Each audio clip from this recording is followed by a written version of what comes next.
শুরুতেই কিবোর্ড সম্পর্কে ধারণা দিতে চাই। কিবোর্ডের উপরের সারিতে আছে ফাংশন কি, F1 থেকে F12 পর্যন্ত এই কিগুলোকে ফাংশন কি বলা হয়। এর পরবর্তীতে আছে নিউমেরিক কি 1 থেকে 9 পর্যন্ত এবং সাথে 0 আছে। এই অক্ষরগুলোর সাথে অ্যারিথমেটিক এবং লজিক্যাল অপারেটরও আছে। এরপরে আছে অ্যালফাবেটিক কি, A থেকে Z পর্যন্ত এই তিনটে সারিতে কিগুলো আছে। এছাড়া আরো আছে কার্সর মুভমেন্ট কি, অ্যারো কির সাহায্যে, এই যে আপ অ্যারো কি, ডাউন অ্যারো কি, লেফট অ্যারো কি, রাইট অ্যারো কি, এগুলো দিয়ে কার্সরকে মুভমেন্ট করা যায় কিবোর্ডের মাধ্যমে।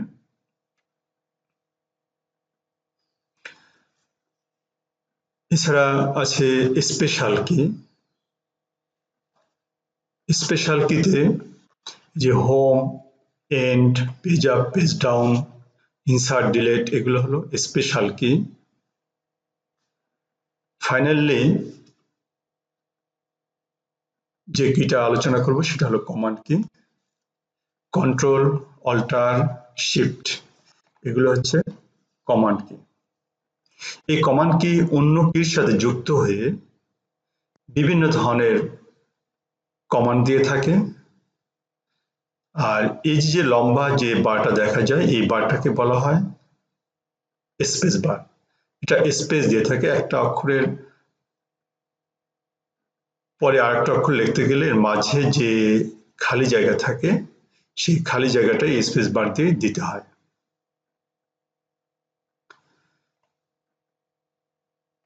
আর এখানে একটা এসকেপ কি আমরা দেখতেছি ইএসসি, যেটাকে আমরা এসকেপ বলে থাকি।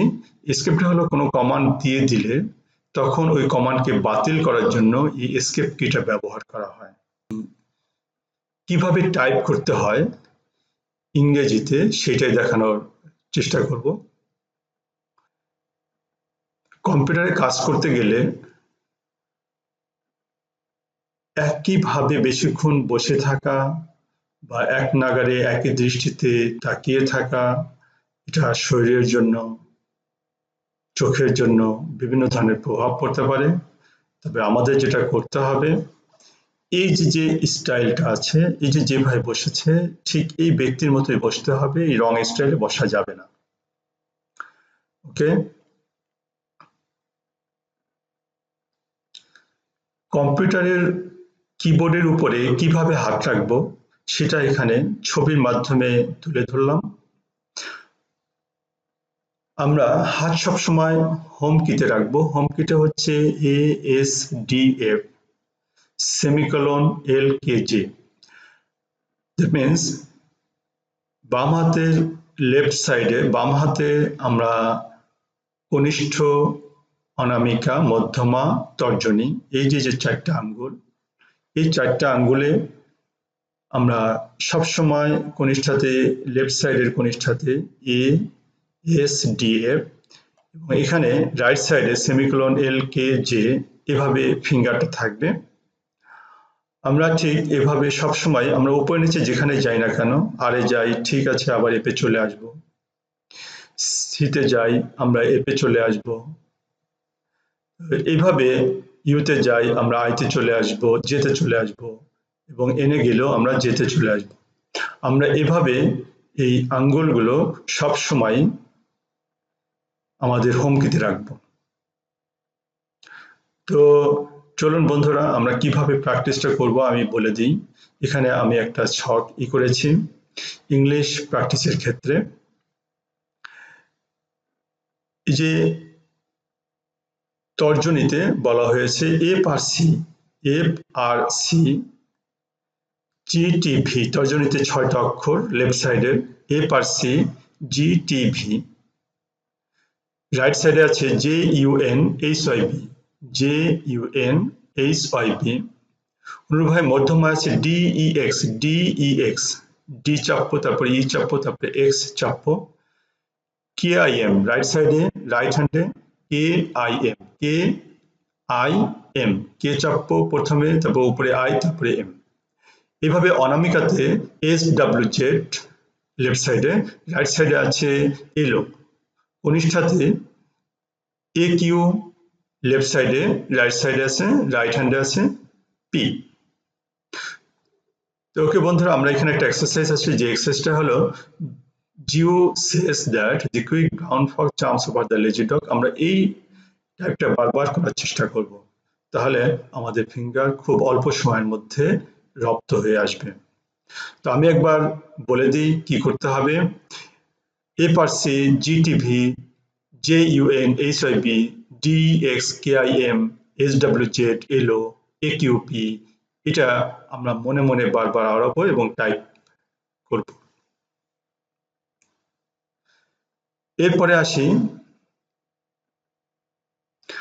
বাংলায় কিভাবে টাইপ করতে হবে।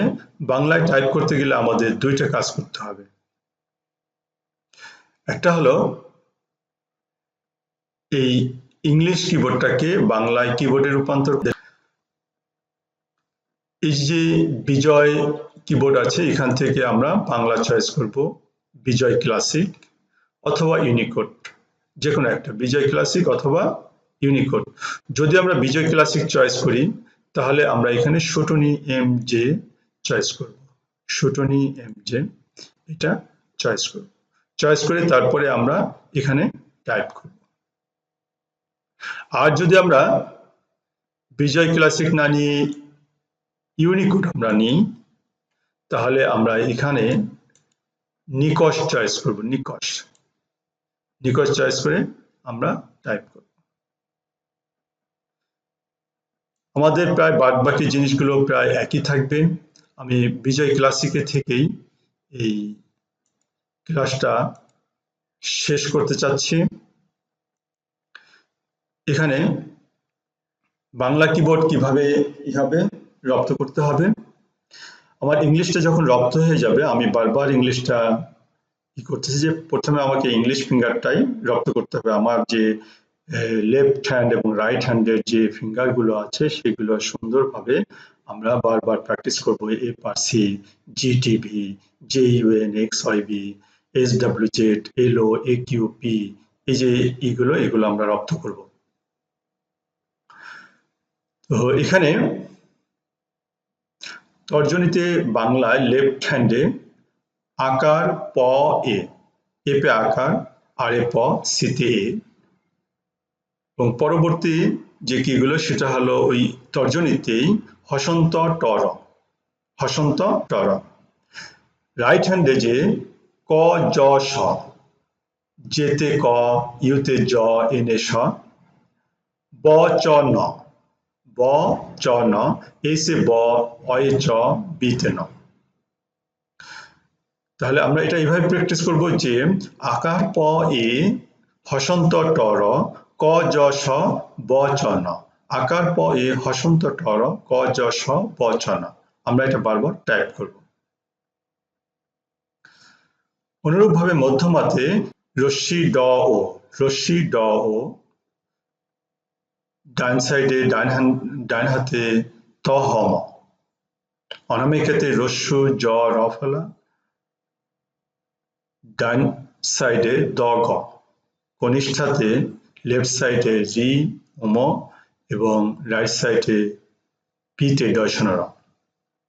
তো আমাদের যেটা করতে হবে, আমরা এভাবে প্র্যাকটিস করব। আকার প এ, আকার প এ, হসন্ত ট র, ক জ স, ব চ ন, রশ্মি ড ও, ত হ ম, রস্যু জ র ফলা, দ গ, রি উম, ডয়সনর।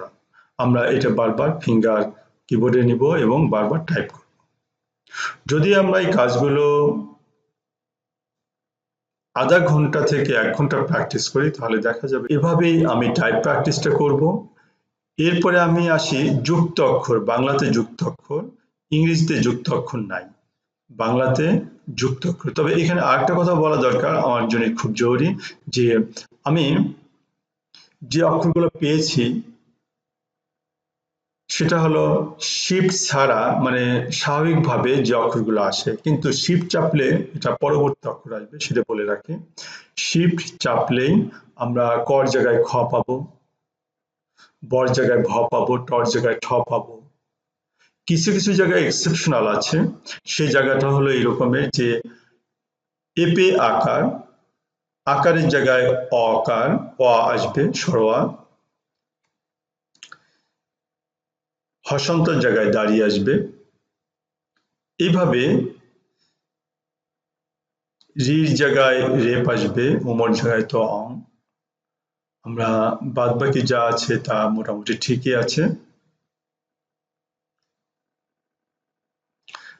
এরপরে আমরা আসি যুক্ত অক্ষরে। যুক্ত অক্ষর কিভাবে করতে হবে আমি এখানে কতগুলো প্রয়োজনীয় যুক্ত অক্ষর দিয়ে দিচ্ছি।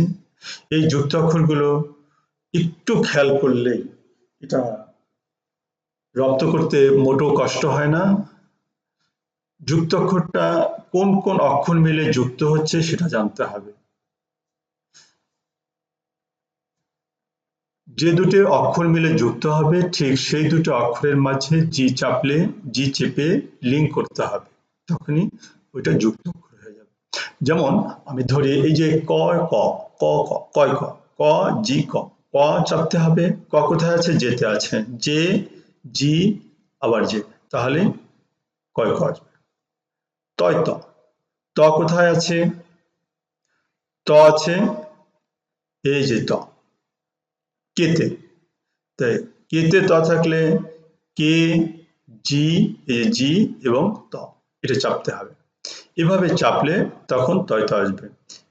এই যে জিনিসটা, এগুলো সব প্রায় এখানে আমি এই কালারটা একটু ভিন্ন করেছি কারণ এটার সাথে এটার মিল আছে এবং এগুলো একটু আলাদা, এখানে একটু আলাদা, সেটা আমি আলোচনা করব। এখনই সেটা শেষ করব আলোচনা করে।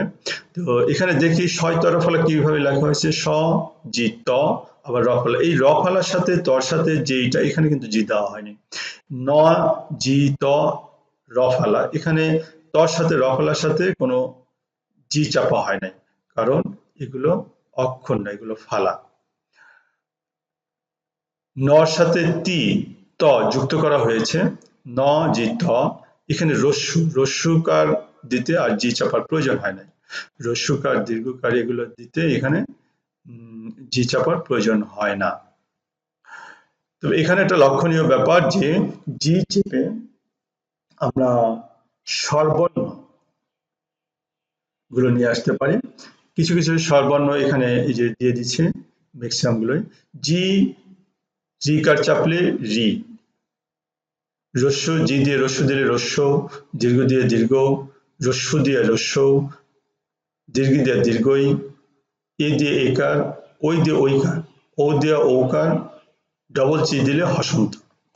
এখানে শিপ চেপে সিলাস, ফন্ট সিলাস দিলে খণ্ডত আসবে, আর শিপ চেপে 7 দিলে চন্দ্রবিন্দু আসবে। এখানে অন্য যে অক্ষরগুলো দেখানো হয়েছে, যেমন এখানে 3টা অক্ষর আছে, ক জি শতে ক্ষিয় হয়, এই যে ক জি শ ক্ষিয়, এখানে 8টা অক্ষর ক্ষিয় ম, ক্ষিয় ম দিতে আবার জি দিয়ে ম দেওয়া লাগতেছে, দিতেই হবে কারণ যুক্ত করতে হচ্ছে দুটো অক্ষরের মাঝে। ক্ষিয় খ একটা অক্ষর হয়ে গেল, তখন আবার ম যুক্ত করাতে ক্ষিয় ম, যেটা ক জি শ জি ম হলো। অনুরূপভাবে এখানে যে অক্ষরগুলো আমি দেখিয়েছি, আপনারা যদি এভাবে টাইপ করার চেষ্টা করেন তাহলে যুক্ত অক্ষরগুলো আপনারা সুন্দরভাবে করতে পারবেন। তো বন্ধুরা, মোটামুটি আমার টাইপ প্র্যাকটিসের যে ক্লাসটা এ পর্যন্তই, আজকের মতে এখানে শেষ করছি। আপনারা সবাই ভালো থাকবেন, সুস্থ থাকবেন, আপনাদের সুস্বাস্থ্য দীর্ঘায়ু কামনা করে আজকের মতো এখানেই সমাপ্তি করলাম। আল্লাহ হাফেজ।